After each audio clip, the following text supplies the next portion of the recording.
And welcome back to the Midday Show. We are back after a fun weekend. We have a neat story about a baseball player. We're going to talk about timber prices, the housing market a little bit, and then a lot of local news on the back end after we spin the prize wheel from Weis Markets. Mark, how are you feeling today? I feel good. I don't know if you should just assume that it was a fun weekend. Maybe it was for you, but there's people probably that had crummy weekends. I had a good one. Well, it's just not all about you, buddy. Why are you trying to make me feel bad for having a good weekend? Well, no, you just said we're back after a fun weekend. I'm sure there's people who are excited that it's Monday, that the weekend sucked so bad. We'll give those people a feel-good story to start off with. Yeah, here's our feel-good story, because there's always bad news and, meh. So we're going to start out with this one. Not that the San Diego Padres have a pitcher named Matt LaChappa, who is 45 years old, and they signed him again this offseason to a minor league deal. And which in baseball is a big deal, in any sport, to have a 45-year-old to sign to a minor league contract. But the feel-good story behind it started out tragically almost, that as a 20-year-old, Matt LaChappa was a pitcher in their minor league system, and he had a heart attack before game. And it's really left him, he's wheelchair bound. He needs round-the-clock care. And what the Padres have done is signed him to a minor league contract every year. He is, quote unquote, the Padre for life. And now this has been 25 years that every offseason they sign him to a minor league contract just to keep him on the Padre insurance or the Major League Baseball insurance, however that works. Because I'm not an insurance expert, but and I know that if you get a lapse in coverage, it causes lots of problems. So they have kept him on the roster. They keep paying him whatever they have to pay him to be a minor league baseball player just to keep the insurance up so he's covered. And, we hear these stories of greed in professional sports and disloyalty where managers change and coaches change and players bounce back and forth and all this stuff. And this is really a good story that the Padres will make a lot more fans because of this. And I don't know how much money it's cost them in the long haul. And the other thing about this kid was he was not like a can't-miss prospect. He was 20 years old. He'd been in their minor leagues a couple years, and his numbers were not that good. It's not like he was probably never going to make it. So it's not like they felt obligated that this is this guy who is going to go on and be this star for the Padres. And they've just kind of done it out of because it's the right thing to do, and it's really saved a lot on this family. Yeah, I was fascinated when you told me about the story, so I looked it up. 1996, he's warming up in the bullpen before he goes out, falls over, has a heart attack. The trainer at the game actually worked on him for almost 20 minutes before they actually got him to a hospital. And then once he was in the hospital, had a second heart attack. So it's pretty incredible that he survived it. And yes, the Padres have kept him on their insurance for 25 years. Really neat story. Yeah, it was. And I don't know I know the major league roster is limited. I don't know the minor league roster, but there's some financial outlay going somewhere. But yeah, it is a good story of taking care of one of their own. And when you Google it, he is called the Padre for life, and they are going to apparently they're going to keep doing this for as long as they need to. Really neat. Let's start off with this timber and housing. Obviously, you know a lot about the housing market. Timber right now, for those of you who didn't know, a year ago, timber was about $333, and that's per 1,000 board feet, right? So per 1,000 feet, about $333. As of this past month, it was at an all-time high of $1,686. So it is up over 400%. I am in the housing market. I am shopping around. You are obviously selling, trying to help people out. It's pretty insane what's happening. Well, one of the people always talk about that there's a lack of inventory, that people who are looking for houses, there aren't enough for sale. One of the things, especially in our market, but now in every market, is it's so rare to find anything new being built. And a lot of times it's because there's not space. Like when you drive through these towns that are set up, you can count on one hand how many empty buildable lots there are. But even out where, for years there were new developments going up, no one can afford to build a new development because they can't make a profit off of it because the materials are so expensive. So, I mean, I've heard stories like sheets of plywood. Like you have to take out a small business loan just to buy a sheet of plywood. And before like plywood was one of the most basic elements in construction.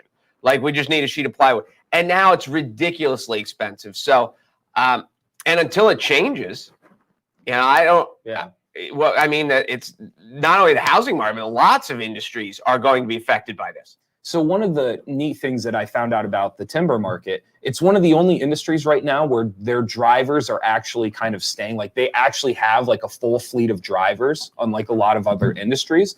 However, it looks like that will be coming to an end soon. They have basically reached their capacity of drivers. So not only are they having trouble as far as the price and demand of it, but now it looks like they might also have a logistical problem with drivers as well, not being able to ship it as quickly. It's already behind, but apparently this has finally hit them as far as the driver shortage and employee shortage is finally hitting the transportation level of timber. So I don't think it's going to get better anytime soon. That I just read about it this past week. The other thing, and I'm curious of your opinion of this, to me, what it says also as far as timber prices, it means not only was no one building before, because like you said, like there just weren't a lot of new places being built.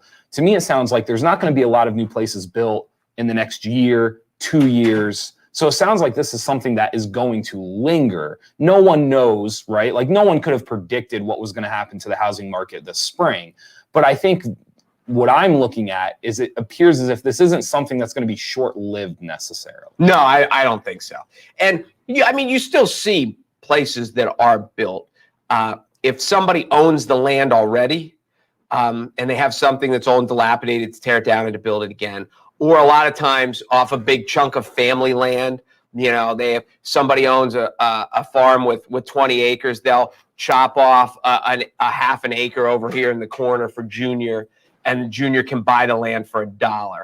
Then it becomes doable. But to go out and to spend 50 grand or 75 grand or 100 grand on a lot and then have to build upon it when the building materials are so expensive, it just makes it so cost prohibitive. Yeah, it'll be interesting to see. I mean, we could go through a 2-3 year span where there's just not a lot of new inventory, like just almost nothing. No, I agree. Because like to your point, how do you ever make your money back? And the builders can't. So it has to be a kind of a passion project from the homeowner. Yeah. So unless, again, like we said, for some reason, whether the builder, whether the family, whatever, if you already own the land, then it can be more doable. But yeah, it's tough. It's tough to start from scratch. It's just too expensive. It really is. Let's thank Weis Markets. Thank you to Weis Markets. I got my shot there on Thursday. I obviously have survived quite enough. Actually, I did all right. My arm wasn't even achy. I could just tell where I got the shot. And if someone would have walked by and punched me in the arm like we did when we were kids, like I would have probably cried. But that was it. Like, I had a couple joints. Like, did your joints get sore? Yeah, that was my worst result or symptom. Was for about 36 hours, I was achy. Okay. My knees and my thighs were a little bit achy, but I also, like 2 hours after I got the shot, I had to umpire a Little League game. So I'm squatting for 6 innings. So I can't definitely say which one caused it. Sure. Because I guess I probably would have been sore anyway because I just haven't umpired very much. So, but yeah, so I got mine at Weis Markets. If you are looking and you're searching and you need, and I know now kids are allowed up until, and I don't know what the rules are with, because I know kids are allowed to get certain shots, but they're not allowed. I got the Johnson & Johnson again. I'm not sure if teenagers are allowed to get that one or not. I don't know. But anyway, you can call Weis Markets for all your food stuff. Plus, they've got the pharmacy, and plus, you can get your COVID shots. At least I did it the one at Matoursville. I assume you can do it most all of them with a pharmacy. Yep. So there we go. Anybody else? You want me to thank? Yeah. No.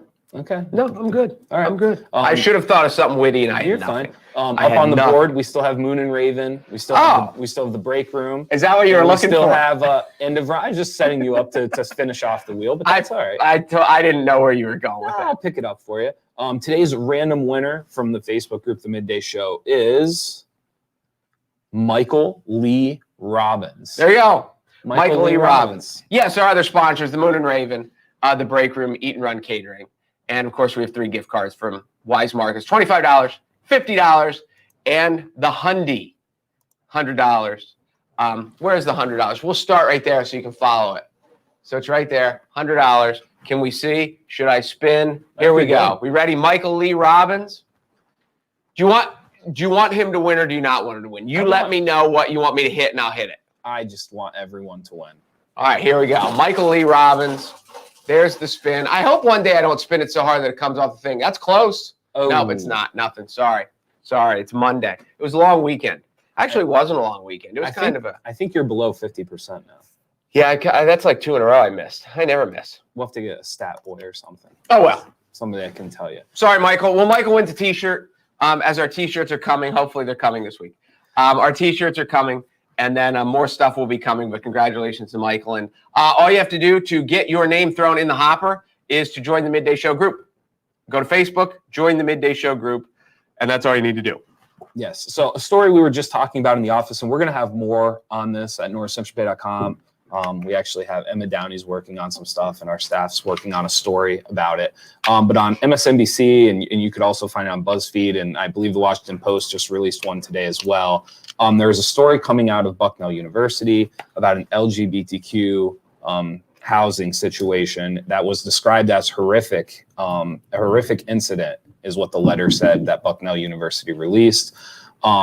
It is clear from multiple accounts that the students violated the physical space and, far more importantly, the residents' sense of place and security, the school said also in the letter. So essentially, I'll let you tell kind of the background of the story, and then we can kind of touch on some things about it. All right, so here's the background. About 2 or 3 years ago, the LBGTQ kids had a house. Bucknell tore it down and built another building for some purpose of the school. Like a management building or some academic building. And they had no place for these kids to go. So it wasn't like we're tearing down this building, but we're going to move you here. It's like we're tearing down your building because we need to build a new building and we don't know what you're going to do. Well, then in the meantime, one of the fraternities got thrown off campus or something. There was a fraternity house that was now no longer being used. So they're like, oh, well, look at this. You can just move in there, kind of coincidentally. So now we fast forward. Some of these people are seniors who used to live in this house when they were sophomores. I'm guessing they'd had some, they're coming to the end of their senior year. They were probably had a couple adult beverages and kind of went to their old house, which is now filled by the LBGTQ kids. And we're vandalizing it. We're urinating on it. We're trying to break in it. And so the campus police were called. And allegedly, the campus police showed up, talked to the fraternity guys who are outside, seemed to be very chummy with the fraternity guys. They went away. They all went away. And the campus police allegedly never went in and spoke to the kids who actually lived in the house. So the story, as we had discussed, it made national news because it was an LBGTQ incident, and that is a hot button topic in society nowadays. When you look kind of under the layers of it, a lot of this falls back on Bucknell, because now what Bucknell has done is they have hired an independent outside firm, if you will, to look into what happened, to look into campus security and what was mishandled, what wasn't handled, what do they need to do with Greek life in this fraternity, and how should they be disciplined and all this stuff. When in reality, Bucknell is a private university who kind of makes their own university rules, and they could very much handle this on their own. They don't need an outside institution to come in and tell them how to handle their Greek life. They don't need an outside institution to come in and examine their campus police. And they certainly don't need an outside institution to come in and tell them how to discipline their students. So it seems like Bucknell knows something needs to happen, but they don't want any blood on their hands. So they are going to proverbially wash their hands of it, hire an outside firm, and whatever discipline comes in, they can look at these kids who you always get the impression with these universities like a Bucknell, a Patriot League or an Ivy League, or that all these kids come from privilege And it reeks right now, having not know anything more.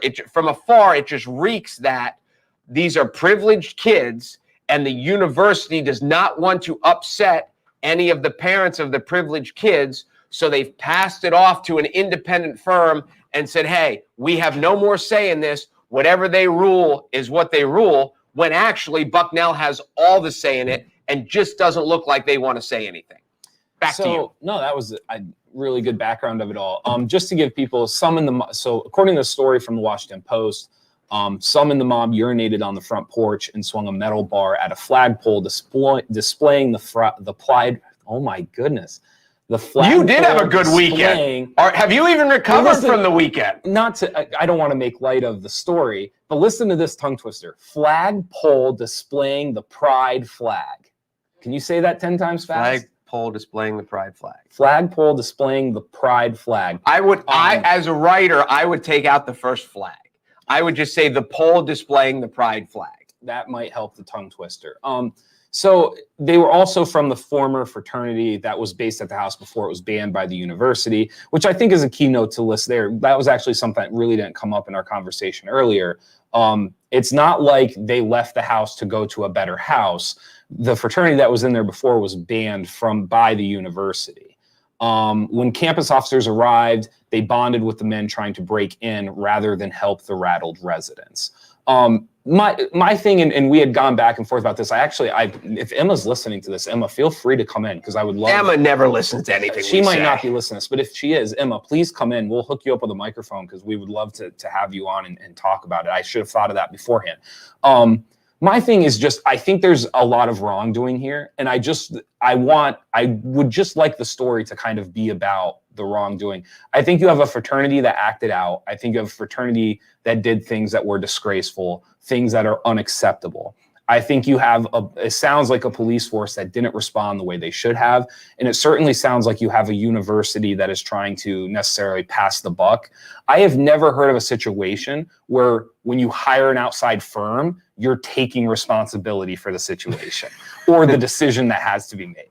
Very rarely do you hire an outside source or an outside firm when you know how you want to handle something or when you're ready to take the responsibility of it. So for me, it was more like I'm listening to the story and I'm trying to get the context of it. And to me, it just sounds like you have three different groups of people that did significant wrongdoing.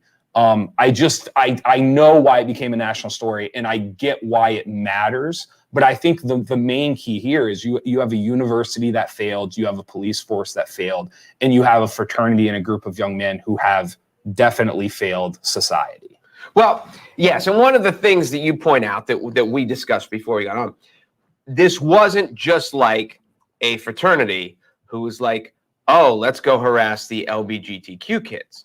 Now, they were a fraternity who was going after the quote-unquote group that is in their old house. Like, this was where they lived, this is where they want. So the level of how much of it has to do with that they were the LBGTQ kids is always an unknown, because it was their old house. It'd be like if someone else was driving your car and you're like, I want to go steal my car back. It doesn't matter if the person's, male, female, white, black, Jewish, LGBT, it's your car. So there is that element. Then the next element comes in is how empowered did these fraternity kids feel, because the LBGTQ kids obviously did not get the respect enough of the police force to even have the situation discussed with them. Right. They were also a group that was 2 years ago removed from their right. And there's lots of fraternities. Bucknell wouldn't come up and say, hey, we need your fraternity house. We don't know where you're going to go, and we'll figure it out later. So they obviously ranked low enough with the university that the university didn't really care that they were displacing these kids. And they're like, well, you'll find a place to live. And then they just happened to stumble onto one, and they gave them one. So, so how much were they empowered by that? How much was it just a drunken, we're at the end of our college career, idiots empowered, and this was our old house and we're mad about that? There are lots of angles to take to it, and that's why it becomes murky. Yeah, I'm not trying to take away from the community that was in the house. I think whoever was in that house was mistreated. And so for me, that was more like, I was so focused on the mistreatment done. Like, the students were wrong, the police were wrong, the university was wrong. And yet every headline I saw, that's not necessarily what you got out of the headline. And so for me, that was kind of like, you wonder why a corporation or an industry or a university can hire an outside source and kind of hide behind it. So that, because that's not what's becoming the headline of the story. Like, there's a lot of headlines and stories where Bucknell's not even in the title of the story. And so that for me is kind of, I'm not sitting here condemning Bucknell. I'm not a part of the university. I've never been a part of it. But for me, like, the idea that in some of these titles, the Bucknell name isn't even in them, but yet, the group that's in the house, I just feel like the focus is on the wrong subject. It is a fascinating. I would love to talk to Bucknell. I think Bucknell would talk to us. I would love to talk to them and see, like, why did you hire an outside firm? Because there are examples, and I know if you saw the Joe Paterno movie with Pacino, they hired the damage control firm that Bill Clinton had hired. After the Monica Lewinsky situation, they hired the damage control guy for Joe to how to deal with this fallout. And he was the guy that came in and said Joe has to retire. Like, he has to retire before he gets fired. And but they hired that because this is like out of our hands. It's something we don't know how to deal with. For Bucknell to hire an outside source, it's basically them saying, like, we had a campus fight and we don't know how to deal with it. And we don't know how to deal with we don't know how to train our own police force. And we don't know how to protect our own students. And that, to me, I don't understand why that isn't such a damning image issue for Bucknell, that we just, like, we're overwhelmed with this. We need help from afar. And that is shocking to me that the university made that decision, because that's the impression that they've given the world. I agree with you on that. The other part of it, while we were talking in the room, and I'm just now kind of not piecing it together, but it's just now kind of hitting me. The idea of moving a group or moving, a club without giving them another space is pretty damning.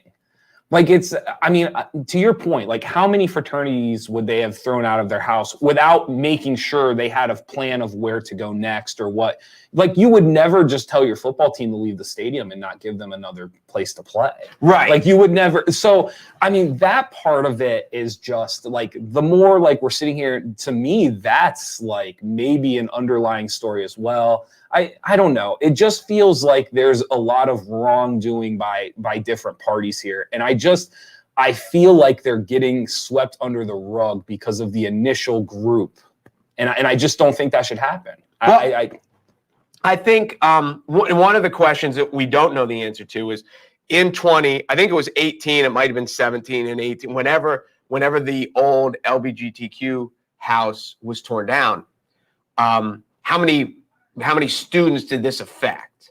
If there were 6, then I can understand why the school is like, well, this isn't that big of a deal. Right. For progress purposes, we'll find these 6 kids a place, but it's not, all of a sudden, but like, to your point, if there's 26, like, there aren't 26 kids on the tennis team, there aren't 26 kids on the golf team, but they would never tell the tennis, you can't play and you can't play. So, right. That it is interesting. It's also interesting that they would think, and maybe in society it's become such a hot button topic this recently, because that was that before the Me Too movement? I can't believe that they weren't that hyper attentive to the point that we can't. There's certain groups that we can't get rid of. If this was the barbershop quartet house, we can get rid of that in 2018, and we can find a place for the kids to live. We can't do this to the LBGTQ community because they have been discriminated against so long. It just feels like bullying is what it feels like. Like, this is a different sort of group. They're not mainstream. And we're just going to, they don't have the support and they don't have the clout. So we're going to treat them differently than the others. It just feels like bullying. I want to say this before we move on, and I might be speaking out of turn, but like there's an irony here that as soon as I saw it, I was like, it just doesn't make sense to me. The school said in the letter, it is clear from multiple accounts that the students violated the physical space and, far more importantly, the residents' sense of place and security. The school said that about the fraternity. And listen, the fraternity kids, like, they have no excuses. Like, whatever's coming to them, they have earned, right? But for the school to say that about the fraternity after they didn't give them somewhere else to go for almost 2 years, from my understanding, they got rid of the LGBTQ house. And then for them to say that somebody else left them without a sense of place and security, the irony is awful. Like, it just doesn't it just doesn't make a ton of sense from Bucknell's standpoint. Yes, I agree. And you know, I'm not trying to, I don't really have a say in Bucknell. Like, I'm not an alumnus. I'm not pro or against Bucknell. But like, how far out of what's happening, like how far removed from reality and from the situation do you have to be for you to throw somebody out of a community house, not give them another place to go, but then say that somebody else left them without a sense of security? Like, left them without a sense of belonging to a place. Just like everything else. Right now, they're in damage control. And they're trying to pass blame, and they're trying to cover their backside. And so, yeah, like, you're right, though. It is fascinating for them to say, well, yes, everything that you just said, there's no reason for me to repeat it. That was a very, very good point. That's the one thing, as I read through the stuff, that stuck with me, is just and again, they're not wrong. Like the fraternity did that. Like, I'm not saying, but for them to point at the fraternity as if they didn't as if they didn't throw them out on their asses 2 years ago, I don't know. Am I allowed to say ass? That is a very lucid point for someone who had such a fun weekend. I had a great weekend. Another one we're going to end with, Knoebels came out, and we have some information. You can go to NorthcentralPa.com and you can kind of get all the details and see all of this. They updated their mask policy today. I'm sorry, by today. That was actually, I believe, would have been at the end of last week. Fully vaccinated guests are no longer required to wear face coverings while outdoors. And then also, if you are indoors, you do still, even if you're vaccinated, you do still have to wear a mask. Here's the kicker, and this is the one you and I can start with. At the Crystal Pool, so at the Knoebels pool, guests who aren't fully vaccinated must wear face coverings unless they are in the pool, on water slides, dining, or under the age of 2. And you and I, we can go back and forth on this. We can talk about it however we want. I don't understand what we're doing anymore. I don't, and listen, and you and I have talked about it before, like, I'm fully vaccinated. I have followed almost every mask protocol and guideline up to this point, even though I haven't always agreed with them. I read that this weekend and I was like, I don't understand what we're doing. No, I agree with you. Like, you said jokingly, so people in the water, do they have to social distance? And I get, you can't wear a mask in the pool because unless it's like scuba gear, unless it's like, rubber but then can you breathe through, whatever. But yeah, it's not like because you're above chlorine, it kills it. So when they still have the high dive there, right? Have you been to Knoebels? Good question. I don't know. It's like the last place with the high dive, at least that I remember, the 3 meter. So when I'm listening to that, if you're standing in line on the diving board, you're not in the pool, you're not on a water slide, so you have to have a mask on while you're in line. But when you get up on the dive, you can take it off and then jump in the pool with it, but you don't want the mask in the pool because that's a problem. So, I'm just not, and this is the other part too. It says fully vaccinated guests are no longer required to wear face coverings, and maybe we can dig this up. Maybe we could ask Morgan too. Are they officially checking vaccination cards? Like, how are they deciding that for them? I just doesn't. And listen, this isn't picking on Knoebels. There's a lot of places that are going to deal with the same issues and the same things and have to ask themselves the same questions that Knoebels is going through right now. I'm just to the point where, like, early on, I was on. I'm not saying it wasn't real. I'm not saying I wasn't on board. But I'm saying like we are to the point now where every day it is harder and harder to explain what we're doing. Well, I agree. Like, you're at restaurants. You walk into a restaurant, you have a mask on. You walk to your table with the mask on. You get to the table, you take the mask off. As long as you're at the table, you can sit there for hours and hours with no mask on, with everyone at your table, everyone surrounding you at tables. You get up to go to the bathroom, you have to put your mask on to walk to the bathroom. And then you come back and like, I'm with you. Like there's an absurdity to the fact that you're safe walking to the bathroom but you're not safe sitting at table. It is. And it's all liability. And this is the other part of it too. And I don't know how to word it.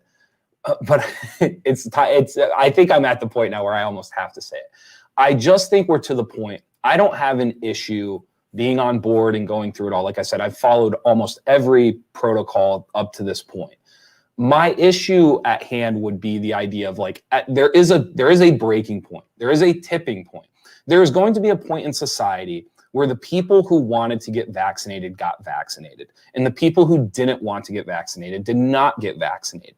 And I understand, like, I understand hospital capacity. I understand there's more to it than just simply saying, I made a choice to get vaccinated and you did not. But at some point, the majority of people had the opportunity to get vaccinated and they either decide to do it or didn't do it.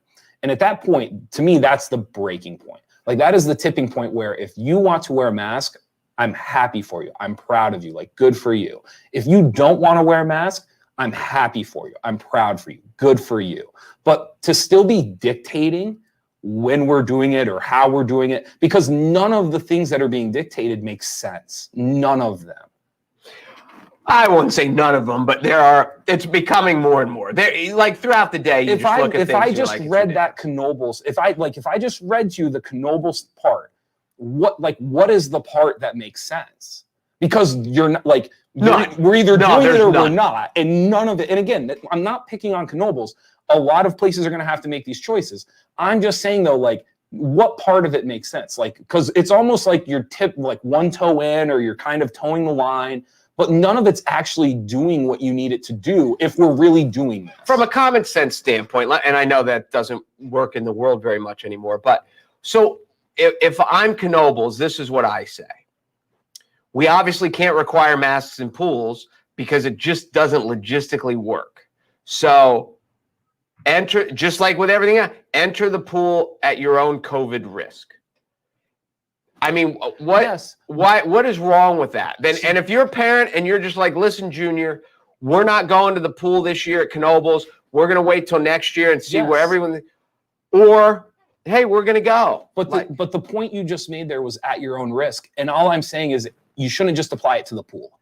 Like at some point we are getting to a breaking point where you're going to have to apply it to further and further more of society and more of society. I would agree. And I think we're a lot more there than what industry and government wants to say we are. Oh, I think like in our area, when you look at Penn State football, which is the biggest thing in our region, when Penn State football in the fall, they should have 108,000 people or whatever it holds, and it should be that. Like, come at your own. If you want to wear a mask, great. And like I said, I think there will be people who wear masks forever.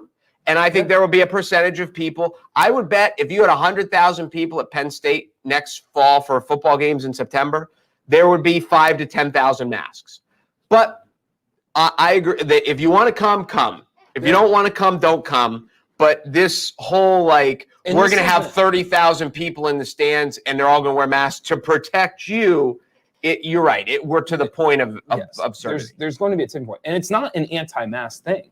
Like when I first got fully vaccinated a month and a half ago, like I've been wearing a mask this whole time. I'm still wearing one like when I go out into public and I do things. So it's not like mostly because I knew not everybody had a chance to be vaccinated yet, and so for that reason I was very willing to say I'm bored.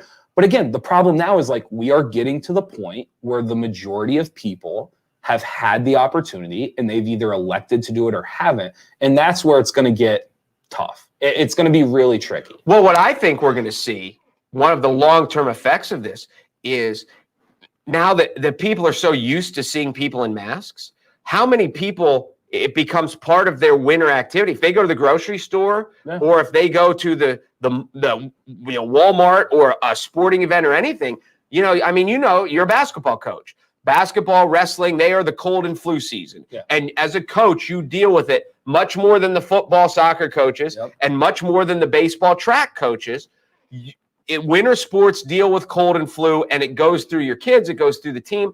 How many people, just like every winter now, I'm wearing a mask if I'm going out because it had to, even when this flu is gone, there's always flu, there's always colds, and it has to make people healthier. I heard someone say about the plexiglass at the checkout line. They should have done it a long time ago. How much just common, I'm not talking about like life-threatening illness, but how many, common colds got transferred that have been protected now. So I think that's going to be a long-term benefit of this. Yeah. We were talking about this the other night, a couple of friends and I, and we were talking about like, there were moments where there were advantages. I will tell you, like coaching, a mask wasn't that bad. Like I never got used to it necessarily, but I will tell you right now, like from a coaching perspective, like your kids not being able to necessarily see your reaction to everything they're doing, there were some benefits.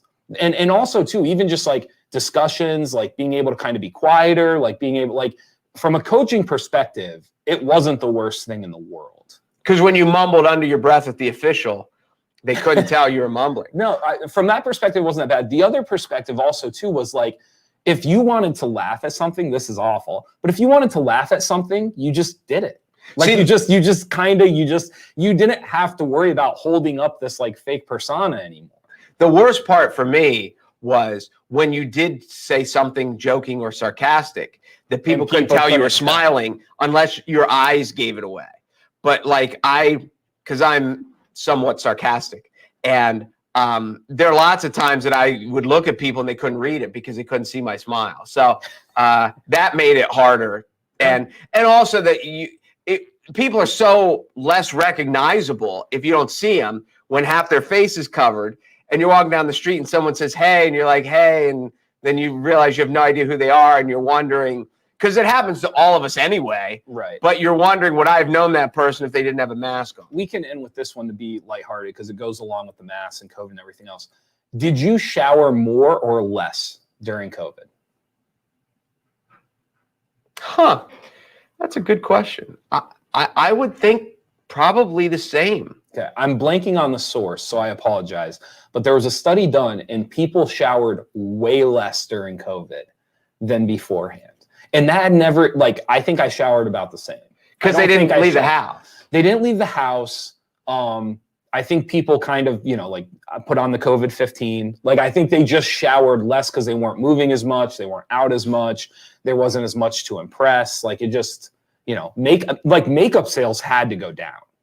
They had to. Oh, absolutely. Well, see, I'm kind of a habitual. First thing I do in the morning is shower. I have to. Even if I worked out the night before and showered right before I went to bed, I get up in the morning and I shower. So there were people in the study who actually said showering became an activity.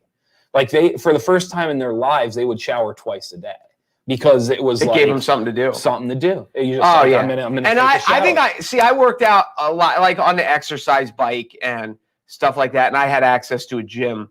So for a while, like I was working out a lot. So that is determinant on my 1 or 2 showers a day. I take one first thing in the morning and do I work out then sometime in the day. So I would say mine were probably very similar. Okay. Because and then the other one was, how often did you wash you used the disposable ones, didn't you? Disposable what? Masks. No. Well, I just kept losing them. Like this is one of my. I have 2 favorites now. I think the other one's in my car.